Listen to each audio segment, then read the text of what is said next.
ایک شخص کی طرف سے چیف جسٹس کے حوالے سے ایک فتویٰ جاری کیا گیا اور بڑا انتشار سے بھرپور ایک بیان بھی دیا گیا. یہ درست ہے رد عمل کیونکہ وہ ایک شخص تو گرفتار ہوا، یا آپ سمجھتے ہیں کہ حکومت کو اور ریاست کو کچھ مزید کرنا ہوگا اس سلسلے میں؟ بہت شکریہ. دیکھیں، سب سے بڑی بات تو یہ ہے کہ جو ہمارے دین میں بھی موسٹلی معاملات جو ہیں وہ اللہ کے اور انسان کے درمیان ہوتے ہیں.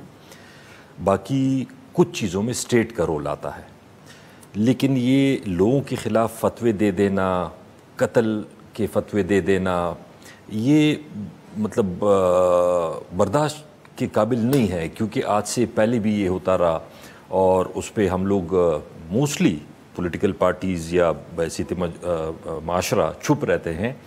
کوئی کسی کو قادیانی قرار دے رہا ہے، کوئی کسی کو یہودی قرار دے رہا ہے، کوئی کسی کو کیا قرار دے رہا ہے.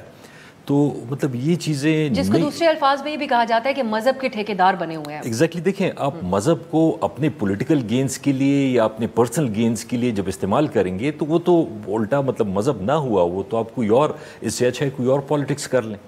تو یہ چیز بالکل غلط ہے. حکومت کو ظاہری بات ہے، اور صرف ایک دفعہ یا ایک بیان پہ نہیں، مطلب یہ کنٹینیوس ایک چیز ہونی چاہیے. اس کی وجہ سے بہت سے واقعات ایسے ہوئے ہیں بدقسمتی سے، جس سے پھر ملک کا اور مطلب باقی ہر ایک چیز میں تو ہم رینکنگ میں نیچے ہی ہیں، لیکن اس سے ملک میں اور بدنامی ہوتی ہے. تو اس میرے خیال میں حکومت کو سیریسلی اس چیز کو لینا چاہیے اور اس کے لیے کام کرنا چاہیے.